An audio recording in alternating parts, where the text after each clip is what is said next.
evening, everyone, and welcome to the Pep Talk Podcast, a podcast with tonight we're down four very opinionated sisters talking about all things sports and culture. Make sure you like, subscribe, hit that notification bell on all of the things. And I'm going to hand it over to my sisters to introduce themselves. Hello, everyone. I am daughter number one. I'm Tracy. Hello, I'm daughter number 2, Crystal. Hello, everyone. I'm daughter number 3, Melissa. And I am, of course, daughter number 4, I guess, bringing up the tail tonight. Shayna, again, welcome. Wanted to start off tonight with a little bit of NFL news. Not too much going on, but we know reports are out now that the Raiders, the Las Vegas Raiders, one of the more progressive franchises in the league, which I've said before, planning on bringing in Cadillac Williams as their new running backs coach. As we know, Cadillac was with Auburn, resigned last year. What say you ladies about this news? I'm super excited. I am super excited for Cadillac. I think this is gonna be a great transition. He's an awesome guy, so I'm sure that he would do very well with the Raiders. I must agree. I can say that when he was with Auburn, he did help Auburn win a couple of games while they was in transition with coaching last year. So him getting this upgrade in job positions with the Raiders, that's an awesome thing for him. I really can't wait to see what the Raiders do with their running backs. I mean, he's got a lot of talent to work with Josh Jacobs on that squad, as we know. Was a lead rusher. I think that last season he kind of fell off. His numbers fell off a little bit the past season. They didn't utilize him as much in the run game. So I'm really interested to see what Cadillac is able to do with the Raiders. I'm excited for him. I think this is a good fit with Antonio now as the head coach. I mean, like I said, I love the Raiders. I love their staff. I love their front office. I just have been very much applauding all the moves they've been making recently. Yeah, they've been doing real good. Awesome. Yeah, a lot of upgrades. They are doing it. I think he's gonna do a great job, though. I think what better fit to go to the Raiders? Mm-hmm. You know what I'm saying? Under that coach, under the head coach that he's gonna have, someone is gonna even make him a better coach himself. So, I'm excited to see what he do for this season. Yes, and just his career altogether. You know what I'm saying? Like how many doors this will open up for him, especially if he goes to the Raiders and do some amazing things. It's gonna be something. Yeah, great. That's how I start. Yes, I'm rooting for you. Yeah, I mean he's a young guy, so he has that. I just feel like right now the Raiders, like I said, they have like a different swagger about them when they brought AP in, and so now bringing Cadillac in, you know, he played in the league. He was he was a first round pick, you know, he was drafted, so I think he connects with the guys in that way. So I'm really excited for him. I mean, there was a lot of talk about him potentially getting that Auburn head coaching job, which I kind of feel like we all knew that wasn't. No, for whatever reason in the SEC, they don't like having black coaches in the SEC, but that's a whole other conversation. So I'm excited for him. I think this is a good opportunity for him, for sure. Yes. But speaking of somebody who was dismissed recently, Steve Wilks fired as the 49ers defensive coordinator after just one season. And this comes after Kyle Shanahan, the head coach, said 2 days after the game that he was holding on to the whole staff. Everybody was staying. And now all of a sudden it's not the right fit with Steve Wilks. And I think there's been a little bit of a conversation around them scapegoating him, which I don't think he was the reason that they lost the game. So what do y'all say? I don't think so either. Foolishness is what I say. It's foolishness. I have to agree with Melissa. That was totally ridiculous. I think that was a bad call. And I think that they're going to realize it sooner than later. The fact that they just up and fire him. And then the excuse that he gave was, oh, this was a hard decision. But I had to make one. So like someone had to be released. Somebody had to go. Yeah, pretty much. That's what he said. So I'm like, man, like the defense was what kept y'all in the game. Correct. Yes. The defense is the reason why it was at the Super Bowl. So, that was, I don't know. I think that was a bad decision. He came out, Kyle Shanahan came out and said, I mean, we've already established Kyle Shanahan, of course, was the offensive coordinator when the Falcons lost their epic Super Bowl to the Patriots. And again, ahead in the Super Bowl, lost it again. But he said that there was a timeout that he was forced to take with 2:48 left in overtime. And it was due to a call that Wilkes made that he didn't like. He kind of tried to use that as a reason for letting go of him. I felt like that excuse was a little flimsy. And like it's like, okay, we got to get rid of somebody. Like that doesn't make any sense to me. That that didn't sit well with me either, Shayna. I'm like, why even say something like that? You see what I'm saying? Like, why would you come out with that excuse? A reason I had to just do something like it was a hard decision, but someone had to go. I'm like, what you mean? Let go the water boy. You should get rid of the water boy. I agree. I mean, come on now. After one season, and he just think about that. How many people can say they had one season? They phenomenally went to the Super Bowl. Like he did very well with that team, and everybody bought in. They bought into what he was saying. So come on, guys. There was a really cool article that one of my former mentors, Bill Roden, he wrote in Anscape about the scapegoating of Black coaches. And he specifically talks about this situation with Steve Wilkes. I don't know if y'all remember when Steve Wilkes got hired by the Cardinals for that one season when the team was trash. And this is what sometimes tends to happen. They bring in that coach and, they go 3-13, which everybody expected them to do. Yeah. And then he gets fired. You know what I'm saying? And so I feel like over the past few seasons, a couple of coaches have been in that situation. I thought D'Amico Ryan was literally walking into that same situation. He had CJ. Oh wow. And Steve did not have CJ Stroud when he was with the Cardinals. Right. I thought the same thing about D'Amico, and I was so glad that wasn't the case. Like I'm like, oh my goodness. Like you're right, Shayna. Every time we get a Black coach and they already have a terrible team, not no good team at all. They seems to only give them like a year, 2 years tops. They never give them time to build up a team. They don't have that luxury to build up a team. The only one I can say is Mike Tomlin. And that's only because he won the Super Bowl. Oh yeah. He had not won a Super Bowl there. I don't see that. Like now he's at that end and everybody feel it. Like if he don't get somewhere, and get to the Super Bowl, like his career there might be ending. And that's kind of scary. Remember when Brian was with Miami, he did the same thing. He was overturning what Miami was going through. And that's what happened once Miami got up in the playoffs. All of a sudden they come in the next year and now they dismiss him from his job position, in which he was up for another position, if I'm not mistaken. Correct me if I'm wrong. He was up for another hiring position with another team. When they was looking for a head coach at Miami, they was in the process of looking for a head coach at Miami. And he thought he was going to get the job, and they let him go and bring someone else in.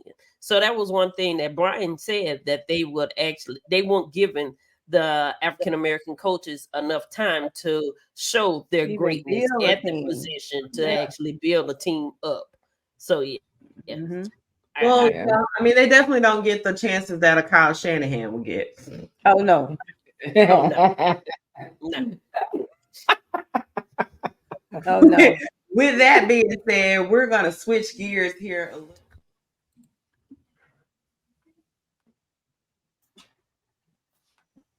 Welcome back, everyone. So let's talk a little about the NBA All-Star Weekend. And before we get into all the plays and everything that happened, let's talk about Chris Brown and the ruffle potato chip, I want to say, dispute. And I think Chris Brown, his people need to do a little bit more research, or someone deliberately did this. So he says that he got a request a year ago to play in the All-Star game, right?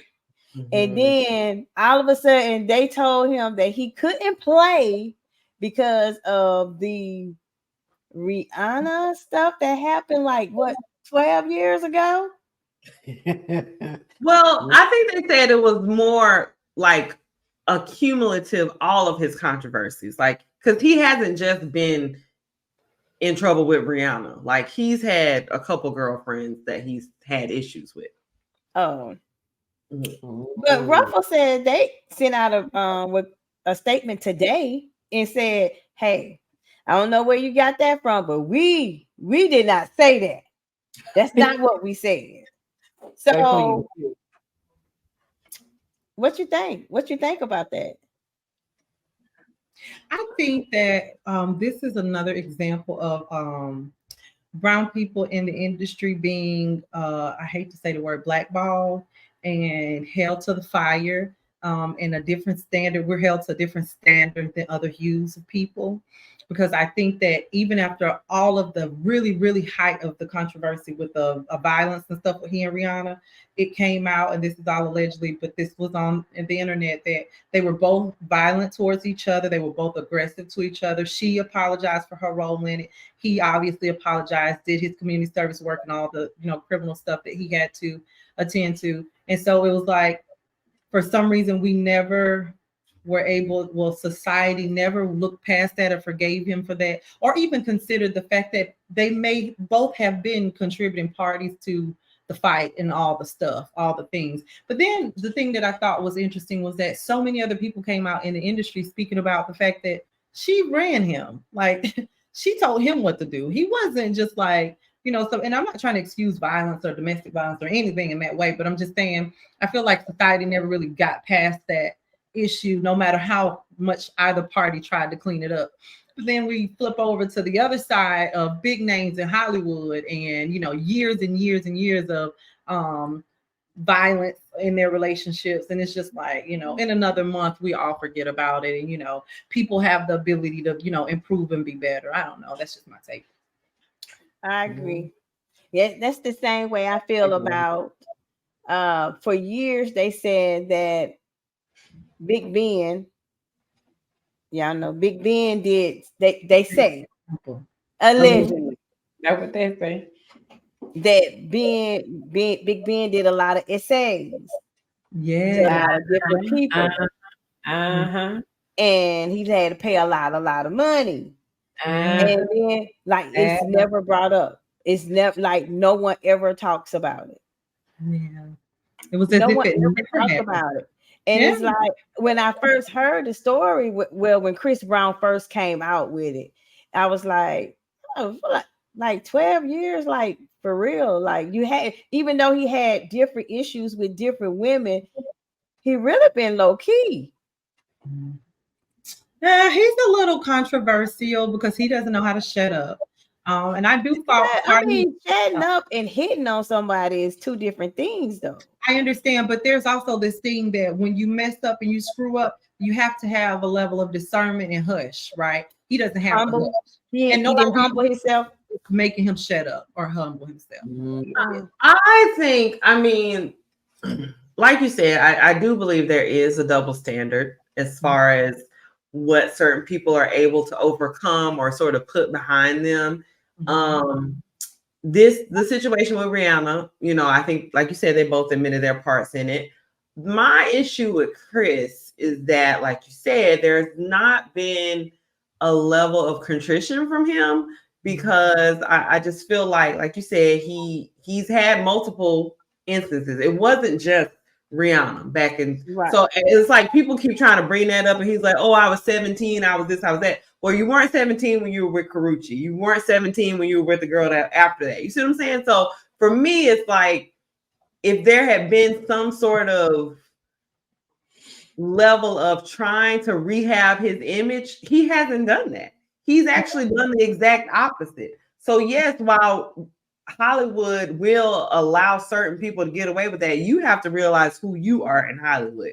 You're not a white man. I'm sorry. You can't get away with the same things. You know that, you know that, you know that, I know that. Like we can't get away with the same things. So if you want to be seen a different way, then you are going to have to act differently. And to me, he hasn't done that. I've had people say, "Oh, Chris Brown, he should do, the NFL Super Bowl halftime show." Does he have the catalog? Could he do it? Sure. Is he a great performer? Absolutely.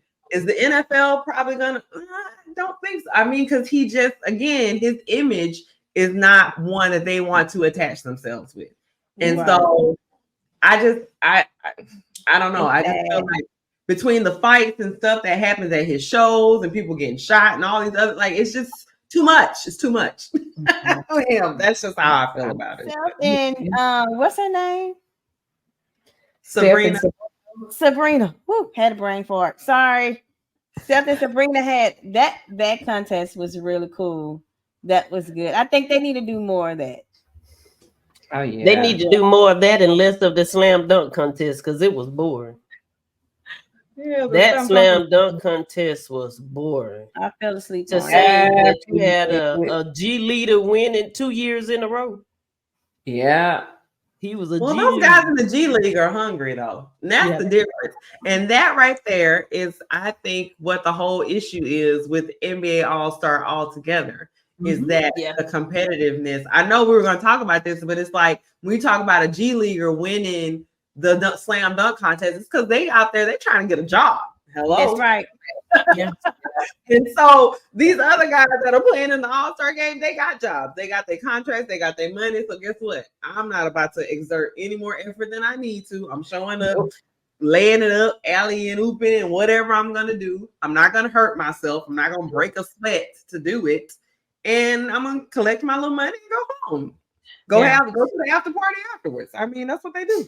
I agree. I think that the All-Star should be held to the end of the NBA season, just because there's so much money on the line and the potential for injury. Nobody's willing to go out there and risk that type of money, their livelihood, over an injury in an All-Star game where it's strictly for entertainment.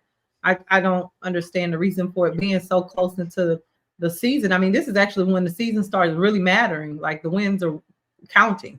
People are paying attention. You try to work your way, into some playoffs, but why would I want to go out there to the All-Star game and twist my ankle or break my hand trying to dunk? I think before Kobe died, this was one of the things that he said.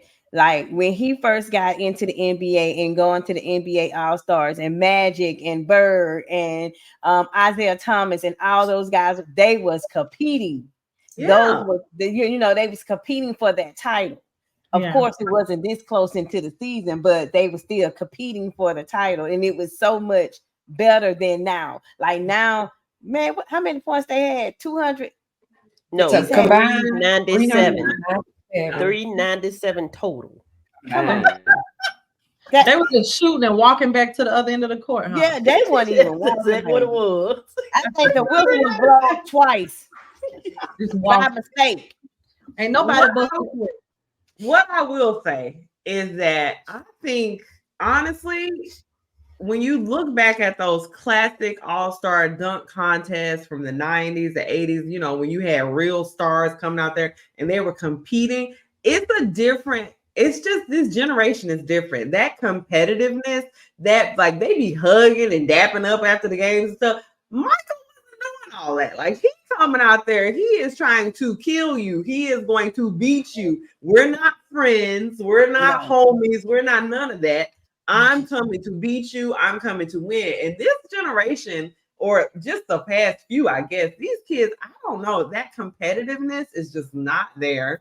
And that makes this whole thing to be very boring. Even Kobe had a very we're not boys right now. mentality. Yeah, while we're out exactly. there. You know, You know what I'm like I don't want to be your friend right now. I'm competing against you. What happened to that?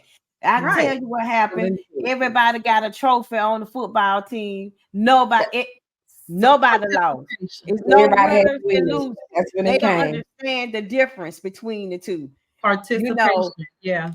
They started the era of participation trophies for people not to feel left out. And I totally agree. It has made us very soft group of athletes. Very, very soft. All the way around in every sport, especially basketball. Yeah. Basketball does not get competitive enough for me to really spend my hours watching it as much as I do until June. I'm just being very honest. When June comes, I'm like, okay, let me see who's going to come out and truly play. Because the 100 games before that, I just see a bunch of crying, whining, and slinging their bodies on the floor. That ain't interesting to me.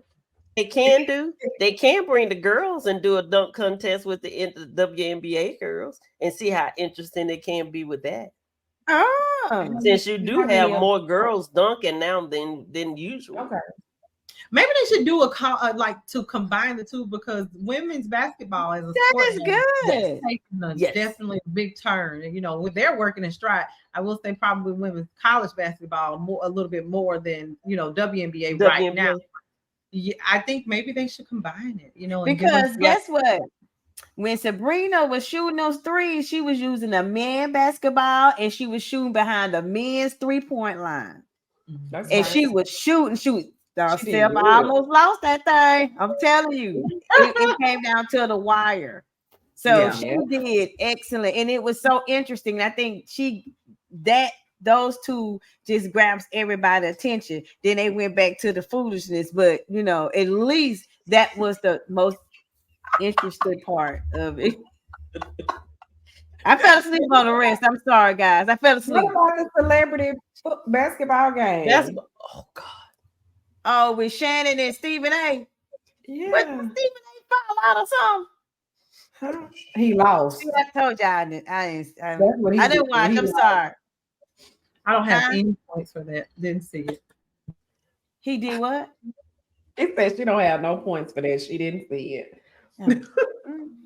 All right. Well, moving on, we're going to talk a little bit about some college basketball. So stay tuned.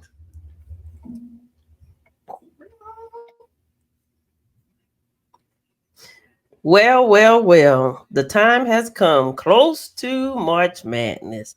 I guess we all should know right about now that University of Connecticut boys is the number one is the number one for the men's basketball, and the South Carolina girls is still holding out the undefeated right about now.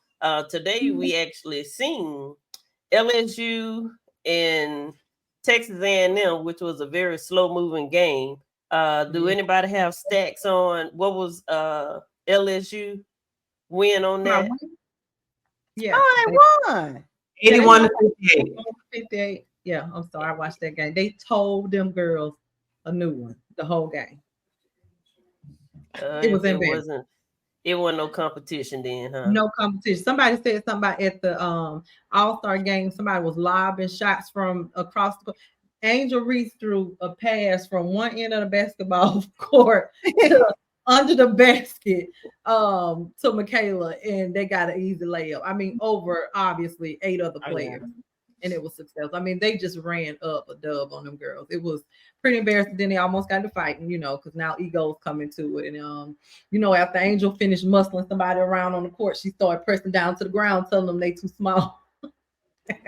And so, with your pride and you getting beat by 30-some points, that obviously got a little heated. But they chilled out. They both got texts and they kind of went on away from it. Well, I can't say I can't wait till we get to the regional. Yeah.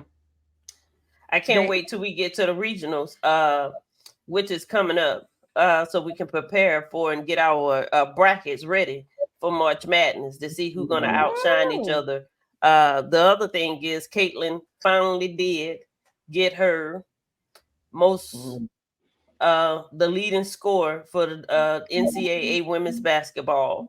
But right about now, their team, out of they scoring, it seems like it's iffy with them. on what their rankings is gonna be. Even though we know for sure she are gonna make it to the WNBA, but how well she do when she get there, it's gonna be a little iffy as well. But hey, the other thing I must shine about is the Jackson State women's. They are number 1 with our HBCU, and they will be on March Madness bracket. So let's get ready and let's shine for our HBCUs. Go Jackson State girls. Jackson State Tigers. Yes. Okay, Jada. I'm proud of Jackson State, but to your point, Caitlin scored 8 points in what they said 32 seconds. That is a clear example of how she was able to, get 3,000 points. Okay, she's scoring 8 points in seconds. I mean, are we really? So that's what we said last week, though, about her. Like, all she do is shoot. She's the only. Well, she the only shooter on the team. She's the only shooter. I think in the less her Miss Trunchbull.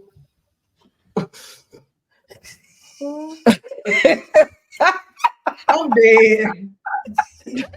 Girl to call. Throw the sheet on them. Throw the sheet on them.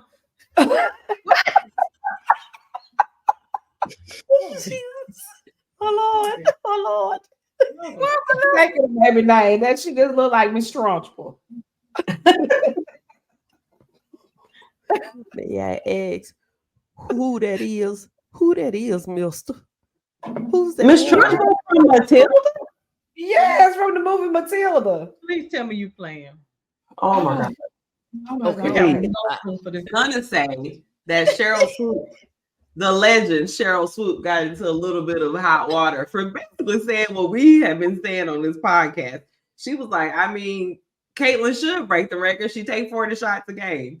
Statistically, Caitlin does not take 40 shots. I think they said she take like 23 shots a game, but still, she got into a little hot water for saying that. But we have been saying Caitlin's the only shooter on the team, so if she's scoring all the points, she should be setting records. What kind of hot water she got into? Because we ain't checking her. She said what she said. We're not checking her. Other people might be checking her. We're not checking Cheryl Swoop. We're gonna stick with Auntie Cheryl. Because she said No. Auntie Cheryl was telling the truth. That's the problem. And that's why it hurts so much. Because just imagine if everybody on the team took 23 shots a game. What if they all might have 3,000 points? Thank you. 3,500. You take two. You take two. You take two. You get a record. You get a record. You get a record. You're stupid.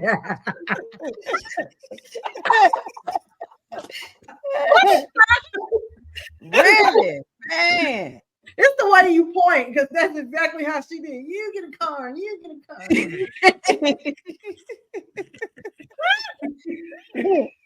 Please, man. Oh my gosh. Oh man. Major League Baseball spring season has started. We have seen some trades go on. The number one player signed a 10-year, $700 million contract. And right about now, they don't know if he's going to be able to start the season when the season do start due to his elbow surgery that he had. Hold on, time out. What you say, Trey? How much money they paying him? $700 million. Your ears didn't. 10 years, $700 million. Good God, that's a lot of money. For him to be broke down already. Well, he's not.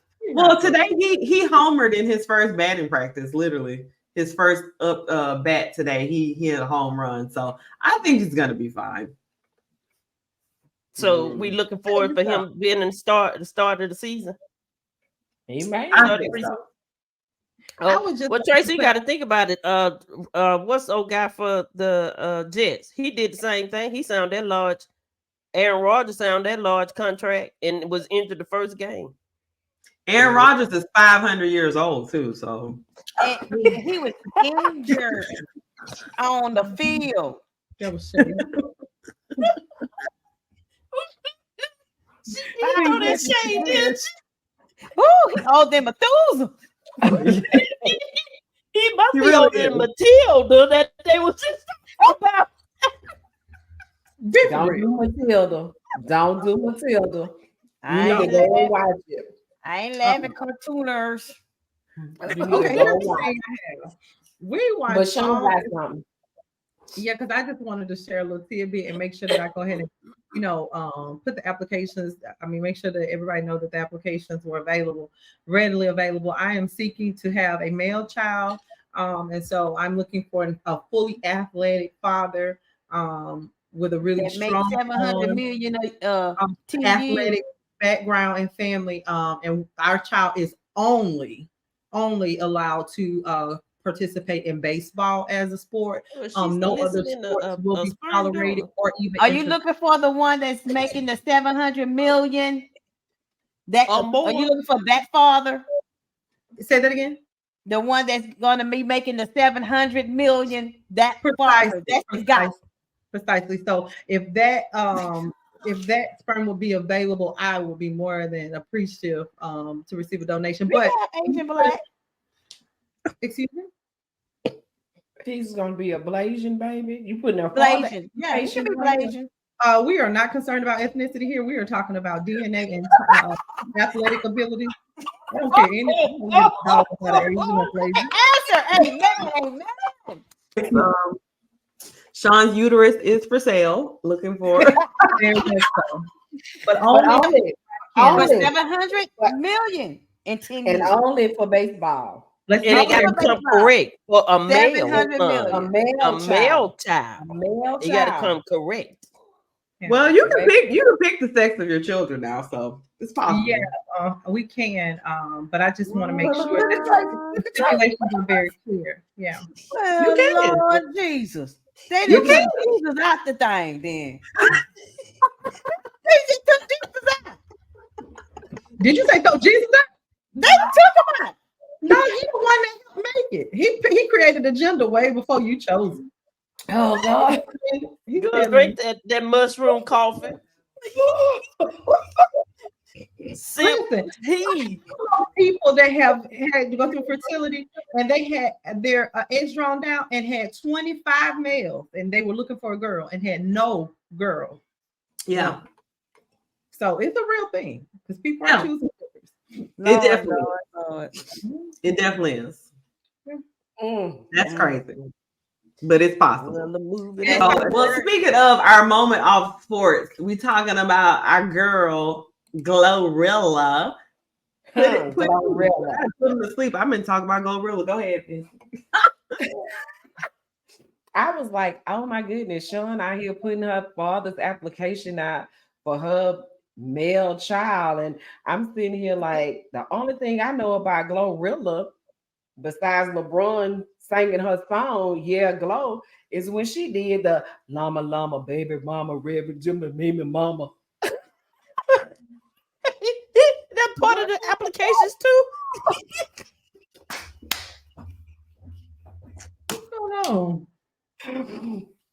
Baby Glorilla did the llama llama red pajama on TikTok, and that's the only way that I remembered her.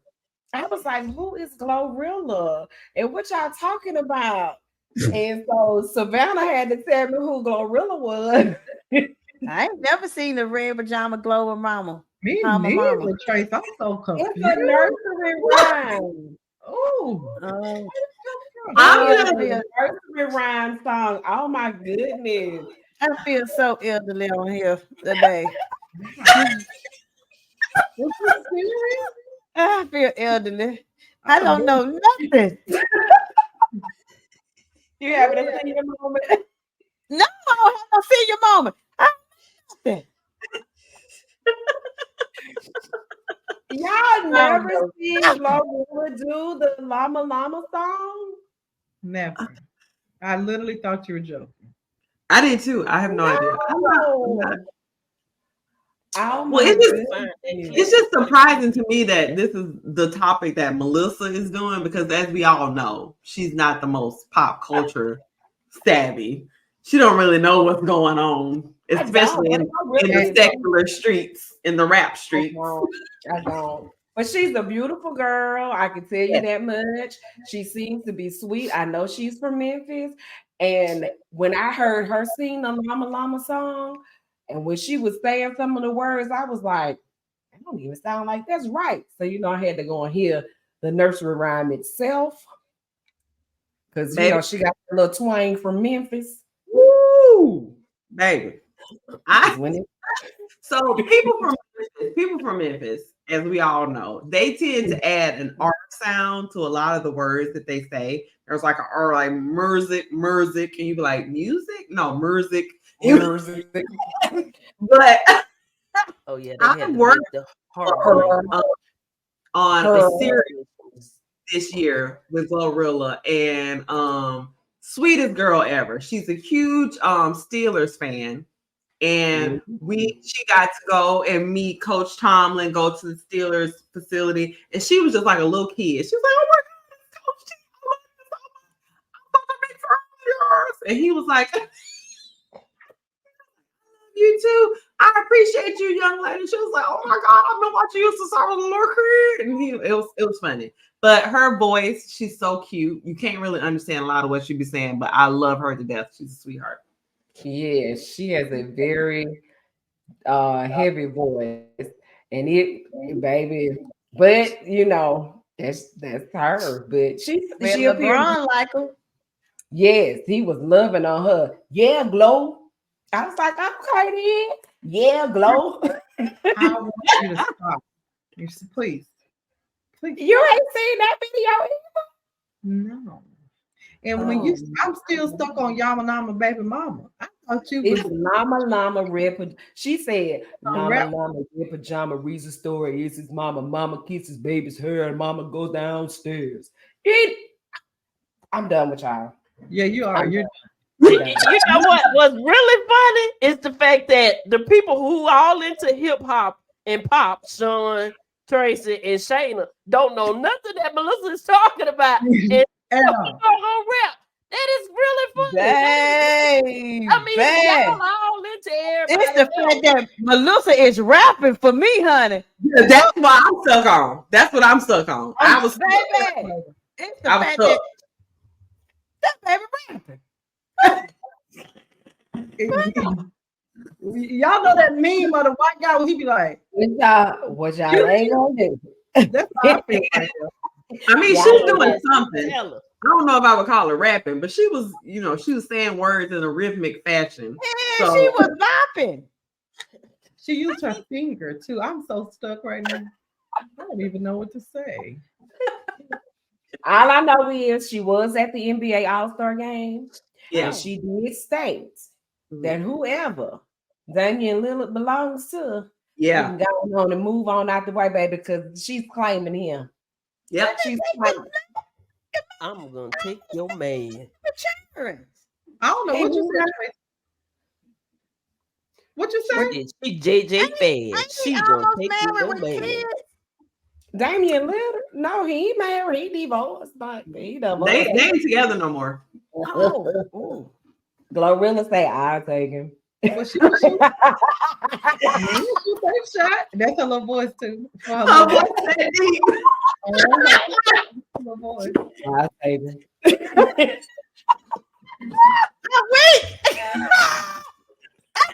Girl, I almost took out Friday. What?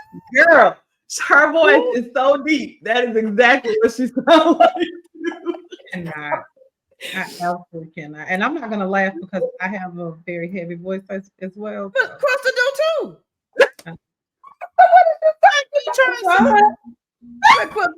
When Crystal talks, it sounds like she got a microphone in her throat. Money. That's why she had to give us Maya Angelou all the time. This is so deep. Let me tell y'all. If she's doing this, let me tell y'all. Girl. I'm not laughing because I'm not too far off. Sure. It's nothing we can do about it. Nothing. Baby, Sean to try all her life to not have a deep voice, baby. They tried to make her sing tenor in the youth choir, and she was not having it. Not going for it. I am a woman. Play with somebody else. Thank you very much. I'm not singing tenor. Y'all are killing me tonight. Well, Y'all got it. Y'all got jokes tonight for real. and the lyrics, We got so many bloopers. They're gonna tell us we got to go. Listen, they tried to get me to sing the lyrics of it, and instead of singing, I just talked it. The day is dim.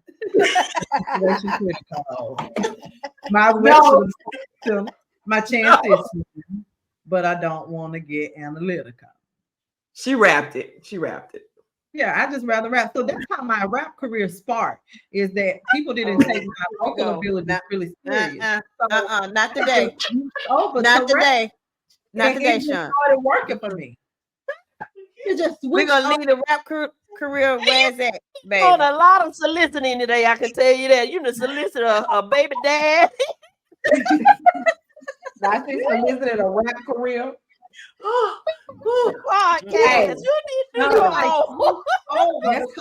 you need to get your fan only page, okay, and do all your soliciting that you want to do.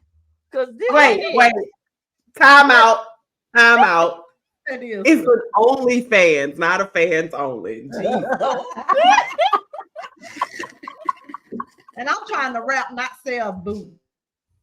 Okay. She gonna do the nursery rhyme. Go on, hit it one more time. Hit it for her. Rap because people were not taking my vocal ability serious, and rap just worked for me. It just flowed. Like it's so easy for me, to rap because I just have that, that cadence. It's undeniable. Let me hear a line. Where the bars come from? Come on, let me hear it. Where do my bars come from? I'm waiting for them. Come on. Look at Shane. There are several clips out there of me rapping. So I'll be more than happy to send them to you. I want you to do one right now. Oh, not in the mood to freestyle. I'm very tired. I'm stuffed with Korean barbecue right now. I just can't. I'm exhausted. That's not a good excuse. I'm just telling you, I can't do it. It's killing me today. Well, next show, I'm gonna have the clip of Sean's mini freestyles. I will have them ready. Just and you the opportunity to clean yourself up. No, you will not. It's time I will have them ready. I will have them queued up and ready to go for our next episode of the Pep Talk podcast. Thank you all so much for joining us. And because Sean is so tired, I'm going to go ahead and we're going to put him to sleep. Good night, everybody.